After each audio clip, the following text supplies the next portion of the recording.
but it's the perception. And sometimes perception, and really perception is reality in business. Whatever people perceive you to be, that's what it is. They don't wait for you to prove them wrong. They don't wait for Inside Edition, the 2020 Barbara Walters interview. What they get when they meet you is it. Hey, bro, I don't want to keep on, I know y'all don't want to keep on, but something that will hit home with everybody.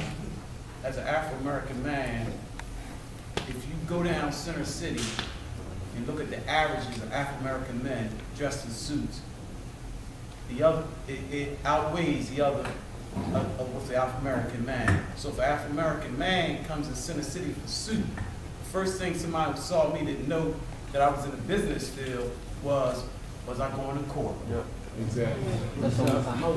That's just because they know this is the apparel every day of Afro-American man.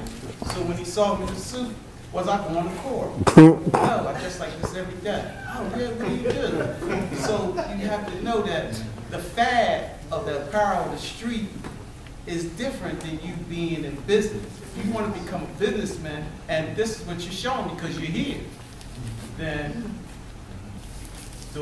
what everybody's telling you, you know, just let it just seep in. That's all. Well, I wanted to make a quick comment about ladies and what we dress like. Unfortunately, ladies sometimes show off the wrong parts of their body in terms of doing business. My business is with my mind, so I have to be cognizant of what I wear, because to a man it's sending off the wrong signals. And it's just how it is. And women deal business differently, and I understand that. We are more relationship based. But when it comes to relationships, it's how we give each other hugs, it's how we say hi, it's our mannerisms.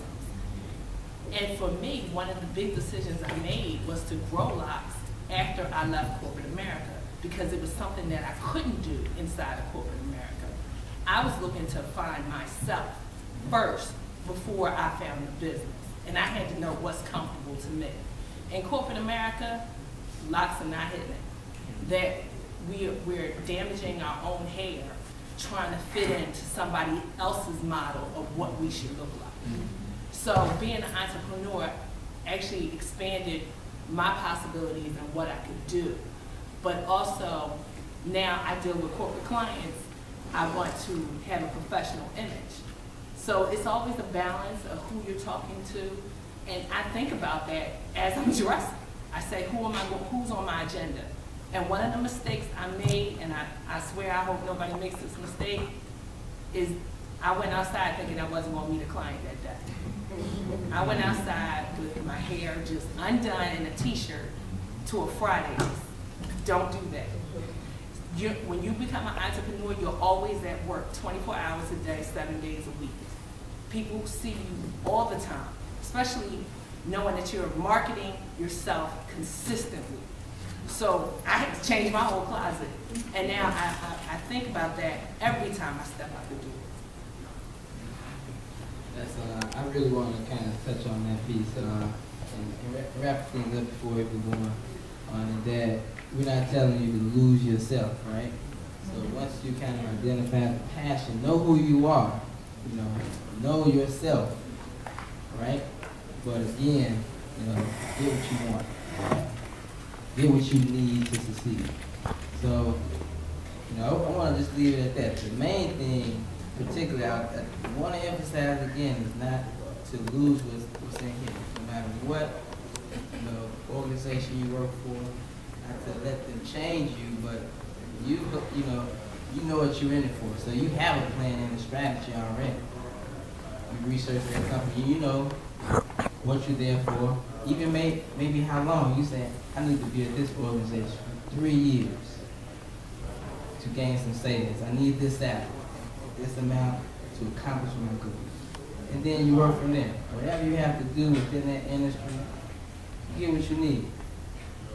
And then you move on, but you still retain who you are. Any other questions before we move on? Chris? I was just going to make one comment, and I'm another young person here. I was just going to say that on a more personal level, there are good suits and bad suits. And what you might wear as a uniform, you know, isn't necessarily what you would get if you were going to the store yourself. I mean, there are $100 suits and there are $2,000 suits. And I'm sure, you know, whatever your budget, I'm sure you can go to a store and work with some people who understand, you know, clothing more than I might, and find something that you might like for yourself. And also my first job, I mean, while I was in college, was at Comcast, and I worked in the training department. And they had a young manager who was like, you know, 27, 28, and he had about 100 employees under him. And he said, well, why don't these people pay attention to me? You know, and one of the things that was in a training seminar for managers when I was there, you know, was that you know, he needed to make sure he paid more attention to detail, whether that be wearing French cuffs or getting custom-made shirts or whatever it is. I'm sure, you know, if Jay-Z can wear a suit, you know, and think it's cool, then I'm sure, you know, and I just like that artist. I mean, you definitely can find something that you would like. I mean, at the store, if you know, check that out. That's all. Very good. So you have a lot of examples. So you have one more question? What do you guys think is the most important thing about being a successful business person? The most important? Yeah. There is no one most important thing to learn, because we could all be entrepreneurs in the same industry and all have different experiences on that path, and all have things that vary in importance to us based on our business model. The most important thing is to know yourself. Know your capabilities, know your weaknesses. You know, bring it home to the street level. You know, Puffy is not a producer. Like, no matter how many times he dances in front of the screen, like, yeah, he gave us Biggie, but he didn't produce, you know, none of those records on Ready to Die. You know, the reality is he knew how to dance, he knew how to present it, but he got producers around him that had the talent. You have to do the same thing. You know, what is it that I'm weak at? That I can actually become strong by combining forces with another individual. And that power of one is not, that team of one is not considered one person, but it's one goal, one mindset, you know, one set of principles to stand by. When you find that team of one, you're good. I want to add to that, not to say that it's the most important, but who here doesn't want to go into sales? Who doesn't want to be in sales? Good. All right. Being an entrepreneur is sales. You're selling all the time. Read a book, and you might have heard of this, maybe. Rich Dad, Poor Dad? Maybe. Yeah. All right. Robert Kiyosaki goes on to say in there that he had an interview with this woman that wanted to be an author. Well, it might have been in the book. It may have been an article I was reading on him. But he had an interview at a Tokyo airport. And she said, I want to be, you know, an author. I want to be the best-selling author. And he said, all right, great. So I want you to learn sales. She said, no. I want to be a writer. I want to write books, and that's what I want to do. He said, what's the operative word here? What's the most important thing when I say within my title, best-selling officer? Or best-selling author? Selling. Selling. Mm-hmm. All right? So if you're being an entrepreneur, you're in sales.